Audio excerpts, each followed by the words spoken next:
भारत और बांग्लादेश के बीच कूटनीतिक तनाव एक बार फिर बढ़ता हुआ दिखाई दे रहा है। बांग्लादेश के वजीर आजम तारिक रहमान ने भारत का दौरा मंसूख कर दिया। दोस्तों, बांग्लादेश ने भारत को अल्टीमेटम दिया है, जिसके अंतर्गत बड़ा क्लियरली कह दिया गया है कि बांग्लादेश के प्रधानमंत्री तारिक रहमान भारत नहीं आएंगे। और बांग्लादेश के पीएम तारिक रहमान भारत नहीं आएंगे, अब ऑलमोस्ट क्लियर हो गया है। जो देश ने तब ग्रेटफुल फील नहीं करा जब हमने वो देश बना के उनको दे दिया।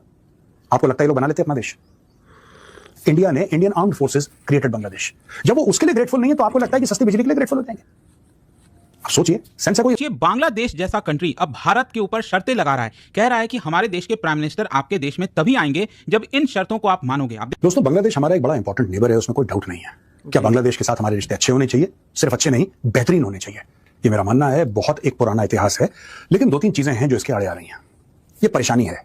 अब रिसेंट एक स्टेटमेंट आया है, मैं आपको पढ़ के बताता हूं। ये स्टेटमेंट है AKM शाहिदुल करीम, ये फॉरेन मिनिस्ट्री के, बांग्लादेश फॉरेन मिनिस्ट्री के शाहिदुल करीम साहब हैं, उनके स्पोक्सपर्सन हैं। और उन्होंने बोला है कि जो बांग्लादेश के प्रधानमंत्री हैं तारिक रहमान, वो भारत जरूर आएंगे, इसमें कोई ऐसी बात नहीं है, लेकिन दो शर्तें हैं। पहली शर्त यह है कि शेख हसीना को भारत वापस भेजे, और दूसरी चीज है कि उस्मान हादी, जो एक लीडर मर गया था, जिसको मार दिया था बांग्लादेश के अंदर, उसके जो किलर्स हैं उनका यह कहना है कि वो भारत में हैं, कहीं वेस्ट बंगाल में हैं, और लिहाजा उनको वापस भेजना चाहिए बांग्लादेश। ठीक है, पॉइंट नोटेड। अब मैं आपको बताता हूं दूसरी पॉइंट। एक भारत के अंदर थिंकिंग है कि अगर हम बांग्लादेश को आइसोलेट कर देते हैं और बांग्लादेश से बात नहीं करते तो बांग्लादेश चाइना की गोद में जाके बैठ जाएगा। वो वैसे भी बैठ जाएगा, आप उसको आइसोलेट करो ना करो। अगर आप गौतम अडानी को ये बोलो कि अगले 50 साल तक इनको फ्री बिजली दे और उसका बिल भरेगी भारत सरकार, ठीक है। अगर आप इनको बोलो कि नहीं साहब, हम हर साल आपको $10 अरब ऐसी गिफ्ट देंगे जी, ऐसी गिफ्ट देंगे बांग्लादेश गवर्नमेंट को, $10 अरब, $10 बिलियन US, फिर भी अगर आप कहें कि बांग्लादेश का सारा माल भारत में बिकेगा 0% टैरिफ पे, फिर भी आप कुछ भी करें, अगर आपको लगता है कि बांग्लादेश से ग्रेटिट्यूड आएगा तो यू आर सैडली मिस्टेकन। जो देश ने तब ग्रेटफुल फील नहीं करा जब हमने वो देश बना के उनको दे दिया। आपको लगता है ये लोग बना लेते अपना देश? इंडिया ने Indian armed forces created Bangladesh. जब वो उसके लिए ग्रेटफुल नहीं है तो आपको लगता है कि सस्ती बिजली के लिए ग्रेटफुल हो जाएंगे? आप सोचिए, सेंस है कोई इस बात में? जी। अब दोस्तों, मैं दूसरी बात आपसे करता हूं। आज की तारीख में कहते हैं कि शेख हसीना को वापस भेजो, तो वो तो जा ही रही है वापस। उसने खुद ही बोल दिया कि मैं दिसंबर को चली जाऊंगी। भाई, we are sitting in the middle of August, इतनी क्या खुजली आ रही है 3 महीने के बाद? After 3.5 months she is in Bangladesh, she will face the law in Bangladesh. कहानी खत्म। इनको अभी चाहिए। बेसिकली क्या हुआ मैं आपको बताता हूं। ये जो बांग्लादेश में चल रहा है ना, ये टोपी ड्रामा चल रहा है बांग्लादेश में इस वक्त। इनको ऐसा लगा नहीं था कि शेख हसीना ये बोलेगी कि मैं वापस बांग्लादेश आऊंगी, तो इन्होंने पहले माहौल बनाया। ये माहौल ही बड़े लोग हैं, बहुत माहौल बनाते हैं। हम मार देंगे और उसको सजाए मौत दे देंगे और ये देखना और वो देखना, यानी कि एक ऐसा माहौल बनाओ कि सब लोग डर जाएं। ठीक है, तो एक डर का माहौल, एक खौफ का माहौल ऐसा बनाया गया बांग्लादेश में। इन्होंने ये कंफर्म करने की कोशिश करी, ये बिल्कुल इन्होंने श्योर करने की कोशिश करी कि शेख हसीना वापस आए। ये बांग्लादेश की सरकार नहीं चाहती है। मैं आपको ये लिख के दे रहा हूं, the Bangladeshi government does not want Sheikh Hasina to come back. उसका कारण है, और मैं आपको छोटा सा एग्जांपल देता हूं। एक स्टेट डिपार्टमेंट का ऑफिशियल था, मैं उसका नाम भूल गया, यूएस स्टेट डिपार्टमेंट का, वो बात कर रहा था पाकिस्तान और ओसामा बिन लादेन के बारे में। उसने एक बहुत प्यारी बात बोली और बड़ी सिंपल बात है।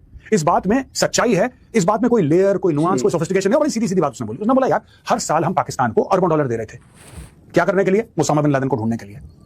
तो ऑब्वियसली जब आप अरबों डॉलर देंगे, ओसामा बिन लादेन को नहीं ढूंढेंगे, क्योंकि अगर ओसामा मिल गया तो अरबों डॉलर बंद हो जाएंगे। फिर अमेरिका क्यों देगा पैसे उनको? आपने उसको काम के पैसे दिए थे, वो कह रहा है मैं कर रहा हूं, टालते रहो, पैसा लेते रहो, राइट? अब ये एग्जांपल आप देखिए अमेरिका का और पाकिस्तान का, ओसामा बिन लादेन को लेकर। अब इसी एग्जांपल को आप सुपर इंपोज करिए बांग्लादेश। मैं कंपेयर नहीं कर रहा किसी को कि मैं ये वो है, ऐसा नहीं। मैं आपको माइंडसेट बताने की कोशिश कर रहा हूं। आज की तारीख में बांग्लादेश गवर्नमेंट, जब तक शेख हसीना भारत में है तब तक बांग्लादेश गवर्नमेंट एक नैरेटिव चलाएगी कि देखो, जो भी गड़बड़ हो रहा है बांग्लादेश में वो भारत करवा रहा है, जो भी बांग्लादेश में गड़बड़ हो रही है वो भारत करवा रहा है, भारत स्पॉन्सर करवा रहा है। ये हमारी बाढ़ आ गई वो भी भारत ने करवाई है, सूखा आ गया वो भी भारत में, अगर हमारे टेक्सटाइल नहीं बिक रहे तो वो भी भारत ने करा है, अगर हम चाइना को माल नहीं बेच पा रहे बांग्लादेशी, वो भी भारत ने करा है। आपने एक बिग बैड वुल्फ आपने बना दिया नेबरहुड में कि जो भारत है यार वही है, वही असली, उसकी वजह से बांग्लादेश में दिक्कत हो रही है, भारत देखो इंटरफेयर कर रहा है, भारत भारत भारत क्यों? और ये सारी की सारी चीजें कोट अनकोट शेख हसीना पता है वहां पे बैठती है। एक्चुअली बांग्लादेशी मीडिया में बात होती है शेख हसीना और वहां पे मोदी बैठा है और डोवाल बैठा है और अमित शाह बैठा है और ये सारे के सारे लोग बैठे हैं और साजिश कर रहे हैं बांग्लादेश। ये सब बातें चलती है बांग्लादेश में, और इसको फैलाने वाला सबसे बड़ा गुनहगार है कौन? जमात इस्लामी। उसका फुल टाइम प्रोपेगेंडा देंगे वो, उसको और कुछ काम ही नहीं है, यही सब ड्रामे करते हैं लोग। अब मैं आपको बताता हूं हुआ क्या हुआ। दोस्तों, ये कि शेख हसीना ने चुपचाप एक दिन बोल दिया कि मैं दिसंबर में जा रही हूं बांग्लादेश वापस। इनको सदमा लग गया, बांग्लादेशी गवर्नमेंट को सदमा लगा। क्यों सदमा लगा? सदमा इसलिए लगा क्योंकि अगर वो वापस चली जाती है बांग्लादेश, राइट, आप तो अभी तक ये कह रहे थे ना कि बांग्लादेश में जो भी गड़बड़ हो रहा है जब से तारिक रहमान बना है प्रधानमंत्री, राइट, तो जो भी उसकी सरकार चैलेंजेस फेस कर रही है और प्रोटेस्ट फेस कर रही है वो इसलिए क्योंकि शेख हसीना भारत में बैठी है।